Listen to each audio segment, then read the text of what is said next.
नमस्कार मित्रांनो. कधी विचार केलाय का की काही लोक 100 वर्षांपेक्षा जास्त काळ इतकं आनंदी आणि निरोगी आयुष्य कसं काय जगू शकतात? याचं उत्तर ना जपानच्या एका छोट्याशा संकल्पनेत दडलंय. आणि ती संकल्पना म्हणजे इकिगाई. चला तर मग आज आपण हेच रहस्य उलगडूया, जे आपल्या आयुष्याला एक नवी दिशा देऊ शकतं. आपल्या जगण्याचं कारण काय आहे? हा प्रश्न कदाचित खूप मोठा वाटेल नाही का? पण जरा विचार करून पाहूया. अशी कोणती गोष्ट आहे जी आपल्याला रोज सकाळी एका नव्या उत्साहाने उठायला भाग पाडते? हीच ती प्रेरणा आहे ज्याचा शोध आपण आज एकत्र घेणार आहोत. तर आपला प्रवास सुरू होतोय जपानच्या एका खास बेटावरून. एक असं बेट जिथे दीर्घायुष्याचं रहस्य पिढ्यानपिढ्या जपलं गेले आहे. आणि इथे ना एक असा शब्द आहे जो तिथल्या लोकांच्या जगण्याचा, त्यांच्या जीवनाचा आधार बनलाय. चला तर मग या रहस्यमय शब्दाचा शोध घेऊया. आपण बोलतोय ओकिनावा बेटाबद्दल आणि त्यातही खास करून तिथल्या ओगिमी नावाच्या एका गावाविषयी, ज्याला दीर्घायुष्यांचं गाव म्हणूनच ओळखलं जातं. म्हणजे विचार करा, इथे जगातल्या इतर कुठल्याही ठिकाणापेक्षा कितीतरी जास्त 100 वर्षांपुढील लोक राहतात. आहे की नाही आश्चर्यकारक गोष्ट? आता त्यांच्या या दीर्घायुष्यामागे खास रहस्य आहे, आणि ते म्हणजे त्यांचं तत्वज्ञान. इचारिबा चोदे याचा अर्थ काय होतो माहितीये? एकदा भेटलो की आपण आयुष्यभरासाठी मित्र झालो. म्हणजे बघा, या तत्वानुसार ना ते प्रत्येक व्यक्तीला, अगदी अनोळखी माणसालाही आपल्या कुटुंबाचाच एक भाग मानतात. आणि हीच जी सामाजिक एकतेची भावना आहे, तोच त्यांच्या जीवनाचा पाया आहे. मग ओकिनावाच्या लोकांच्या या दीर्घ आणि आनंदी आयुष्यामागचं नेमकं रहस्य काय आहे? तो शब्द आहे इकिगाई. चला आता याचा नेमका अर्थ काय आहे आणि तो आपल्या आयुष्यात कसा आणता येईल हेच आपण समजून घेऊया. बरं, इकिगाई या जपानी शब्दाचा अगदी सोपा अर्थ आहे जगण्याचं कारण. हो, हीच ती गोष्ट जी आपल्या आयुष्याला एक उद्देश देते, आपल्याला रोज सकाळी उठण्यासाठी एक नवी उमेद देते.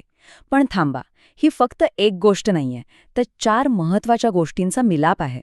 याची सुरुवात होते त्या गोष्टींपासून ज्यावर आपलं मनापासून प्रेम आहे. म्हणजे अशी कोणती गोष्ट आहे जी करताना वेळेचं भानच राहत नाही? मग ते चित्र काढणं असेल, बागकाम करणं असेल, किंवा मग कोडिंग करणं का असेना. आता थोडा विचार करूया की आपल्या या आवडीची जगाला काही गरज आहे का? म्हणजे बघा, बागकाम लोकांना ताजी भाजी देऊ शकतं, कोडिंग एखाद्याची मोठी समस्या सोडवू शकतं. जेव्हा आपली आवड जगाच्या कामी येते तेव्हा त्याला एक खूप मोठा उद्देश मिळतो. तिसरा महत्वाचा भाग म्हणजे अशी कोणती गोष्ट आहे ज्यात आपण नैसर्गिकरित्याच चांगले आहोत. आपली कौशल्य कोणती आहेत? कदाचित कोणी उत्तम संवाद साधू शकतं, किंवा कोणाचं नियोजन कौशल्य जबरदस्त असेल. हीच तर आपली ताकद आहे. आणि चौथा, तितकाच महत्वाचा घटक, तो म्हणजे असं कोणतं काम आहे ज्यासाठी पैसे मिळू शकतात. कारण खरं आहे ना, जगण्यासाठी फक्त आवड पुरेशी नाही, तिला एक व्यावहारिक आधारही हवा. आणि यामुळेच आपली आवड एका व्यवसायात बदलू शकते. आता इथे बघा, हे सगळं किती छान स्पष्ट होतंय. जिथे आपली आवड, जगाची गरज, आपली कौशल्य आणि आपला व्यवसाय या 4ही गोष्टी एकत्र येतात ना, तोच मध्यबिंदू म्हणजे आपला इकिगाई. आणि हे सापडलं की आयुष्याला खरं समाधान मिळतं. जेव्हा एखादी व्यक्ती आपला इकिगाई जगत असते तेव्हा ती एका खास मानसिक अवस्थेत पोहोचते. तिला फ्लो असं म्हणतात. ही एक अशी जादुई अवस्था आहे जिथे कामात इतकं हरवून जायला होतं की वेळ आणि जगाचा पार विसर पडतो. इथे फ्लो आणि नैराश्य यातला फरक अगदी स्पष्ट दिसतोय. फ्लोमध्ये असताना कामच आपल्याला पुढे घेऊन जातं, अहंकार बाजूला राहतो आणि वेळ कसा निघून जातो हे कळत सुद्धा नाही. आणि याउलट निराश असताना प्रत्येक क्षण अगदी मोजल्यासारखा वाटतो. जपानमध्ये ना या फ्लोची अनेक उत्तम उदाहरणं पाहायला मिळतात. सुशी मास्टर झिरोसारखे कलाकार, ते त्यांच्या कामात इतके रमून जातात की ते काम त्यांच्यासाठी एक तपश्चर्याच बनतं. यालाच ते लोक गनबारू असं म्हणतात. याचा अर्थ आहे कोणत्याही परिस्थितीत चिकाटीने आणि पूर्ण समर्पणाने आपलं काम करत राहणं. चला, आता आपण थेट ओगिमी गावातल्या त्या 100 पार केलेल्या ज्येष्ठांकडूनच काही गोष्टी शिकूया. त्यांचं आयुष्य जरी साधं असलं तरी त्यातील ज्ञान खोल आहे. त्यांची पहिली शिकवण अगदी सोपी आहे. ते म्हणतात, चिंता करू नका, आपलं मन तरुण ठेवा आणि चेहऱ्यावर नेहमी हास्य असू द्या. कितीही संकटं आली तरी सकारात्मक दृष्टिकोन ठेवला की आयुष्य सोपं होतं. दुसरी शिकवण आहे मैत्री जपा. त्यांच्यासाठी तर मित्रांसोबत एकत्र येणं, गप्पा मारणं हाच सर्वात मोठा इकिगाय आहे. यावरूनच लक्षात येतं की नाती जपणं हे दीर्घायुष्यासाठी किती किती महत्वाचं आहे. तिसरी महत्वाची गोष्ट, घाई न करता शांतपणे जीवन जगा. ते नेहमी स्वतःला सांगतात, हळू चाल आणि शांत रहा. त्यांच्या मते आयुष्यात घाई नाही केली तर आयुष्य जास्त मिळतं. आणि शेवटची पण तितकीच महत्वाची शिकवण, आशावादी रहा.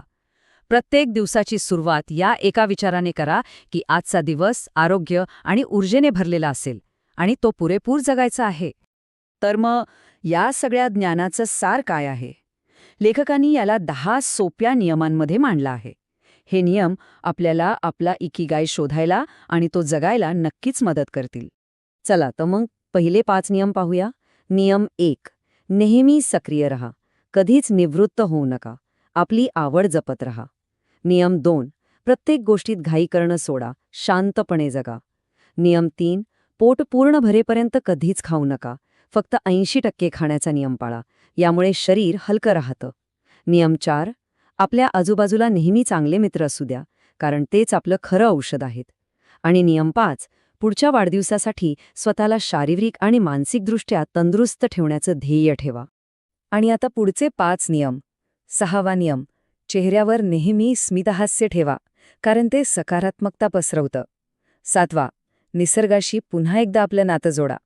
8वा, आपल्याकडे जे काही आहे त्याबद्दल कृतज्ञता व्यक्त करा. 9वा, भूतकाळ किंवा भविष्याची चिंता न करता वर्तमानात जगा. आणि 10वा, सर्वात महत्त्वाचा नियम, आपला इकिगाई शोधा आणि त्याच्या मागे चला. आणि मित्रांनो, जर अजूनही आपला इकिगाई सापडला नसेल तर काळजी करण्याचं काहीच कारण नाही. कारण पुस्तकात म्हटल्याप्रमाणे आपला इकिगाय शोधणं हाच आपला खरा इकिगाय आहे. मला आशा आहे की ह्या आजच्या प्रवासातून आपला उद्देश शोधण्यासाठी एक नवी प्रेरणा नक्कीच मिळाली असेल.